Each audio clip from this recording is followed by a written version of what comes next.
തിരുനെല്ലിയിലെ വിഷുക്കാലത്തിന് കോൽക്കളിയുടെ താളമാണ്. സാധാരണ കോൽക്കളിയല്ല, ഗോത്ര താളത്തിന്റെ അകമ്പടിയോടെയുള്ള കോടാങ്കി എന്ന പ്രത്യേകതരം കോൽക്കളിയാണ് കേട്ടോ. ആദിവാസി ഗോത്ര വിഭാഗമായ കാട്ടുനായ്ക്കരുടെ വിഷുക്കാലത്തെ വേറിട്ട ഒരു ആചാരമാണ് ഈ കോടാങ്കിയാട്ടം. അറിഞ്ഞുവരാം.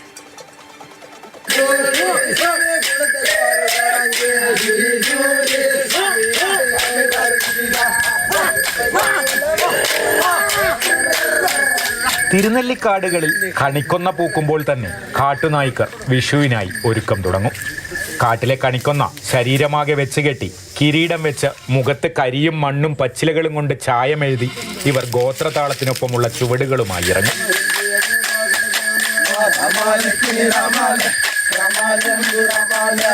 പത്തിലധികം പേരടങ്ങുന്ന സംഘം കയ്യിൽ മുളങ്കോലുകളുമായി ഗോത്രഭാഷയിൽ വിഷുപ്പാട്ടുപാടി കോൽക്കളി തുടങ്ങും.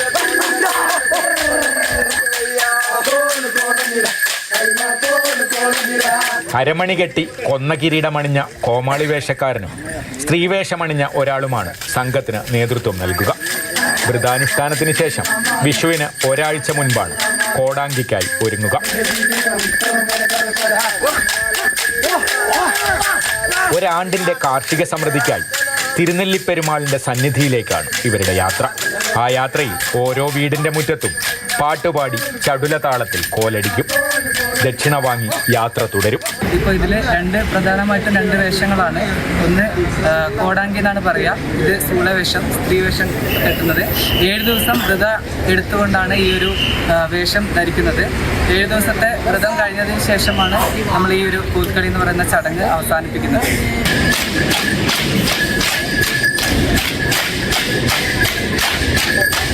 ഗ്രാമാന്തരങ്ങൾ പിന്നിട്ട് വിഷുത്തലേന്ന് രാത്രി ഇവർ തിരുനെല്ലിപ്പെരുമാളിന്റെ സന്നിധിയിലെത്തും. വിഷുക്കണി കണ്ട് ഊരുകളിലേക്ക് മടങ്ങും.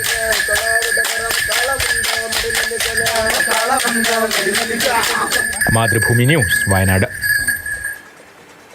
ഓരോ നാട്ടിൽ ഓരോ വിഭാഗങ്ങൾക്കിടയിൽ പല തരത്തിലുള്ള ആചാരങ്ങൾ, കലകളൊക്കെ നമ്മളെ കൗതുകപ്പെടുത്തുന്ന തരത്തിലുള്ള കലകളൊക്കെ ഉണ്ട് എന്നതാണ് അല്ലേ. എം കമൽ ചേരുന്നുണ്ട് നമുക്കൊപ്പം ഈ കോടാങ്കി ആട്ടത്തെക്കുറിച്ച് കൂടുതൽ സംസാരിക്കാൻ. കമൽ, ഇത് ആദ്യമായാണ് ഞാൻ കാണുന്നത്. ഈ കോടാങ്കി ആട്ടത്തെക്കുറിച്ച് കൂടുതൽ വിശേഷങ്ങൾ പറയൂ.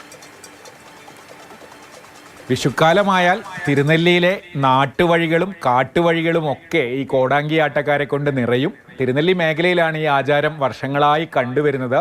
വിഷു എന്നാൽ കാർഷിക സമൃദ്ധിയുമായൊക്കെ ബന്ധപ്പെട്ട ഒരു ആഘോഷമാണ്. നമ്മുടെ രാജ്യത്ത് മുഴുവൻ പല പേരുകളിൽ ഈ സമയത്ത് ആഘോഷമുണ്ട്. സൂര്യൻ്റെ മാറ്റവുമായൊക്കെ ബന്ധപ്പെട്ട ഒരു ഭൗമശാസ്ത്ര ആഘോഷം കൂടിയാണ്. അതുകൊണ്ടാണ് എല്ലാ സംസ്കാരങ്ങളിലും ഇതുമായി ബന്ധപ്പെട്ട ആഘോഷങ്ങളും ആചാരങ്ങളും ഒക്കെ വരുന്നത്. വയനാട്ടിലെ ഏറ്റവും പ്രാചീനമായ ഒരു ഗോത്ര വിഭാഗമാണ് കാട്ടുനായ്ക്കർ. അവരാണ് ഇങ്ങനെ വിഷുവോടനുബന്ധിച്ച് കോടാങ്കിയാട്ടം എന്ന ഒരു കോൽക്കളി എപ്പോഴും അങ്ങനെ കളിച്ചു വരുന്നത്. വിഷുവിന് ഒരാഴ്ച മുൻപ് തന്നെ ഒരുക്കം തുടങ്ങും. കുറേ ദിവസം നോമ്പൊക്കെ എടുത്ത ശേഷമാണ് ഇതിൽ പങ്കെടുക്കുന്നവർ ഇതിനായി ഇറങ്ങുക. വിഷുവിൻ്റെ ഒരു 2-3 ദിവസം മുമ്പ് തന്നെ പുറപ്പെടും. തിരുനെല്ലി ക്ഷേത്രമാണ് അവരുടെ ലക്ഷ്യം. പക്ഷേ പോകുന്ന വഴിക്ക് വഴിയിലുള്ള ക്ഷേത്രങ്ങൾ, വീടുകളിലൊക്കെ കയറി ഈ കോടാങ്കിയാട്ടം, ഈ കോൽക്കളി കളിച്ച് അവിടെ നിന്നൊക്കെ ദക്ഷിണ സ്വീകരിച്ചാണ് മടങ്ങുക. പ്രധാനമായും അതിൽ ഒരു കോമാളി വേഷത്തിലുള്ള ഒരാളാണ് ഇതിൻ്റെ നേതൃത്വം.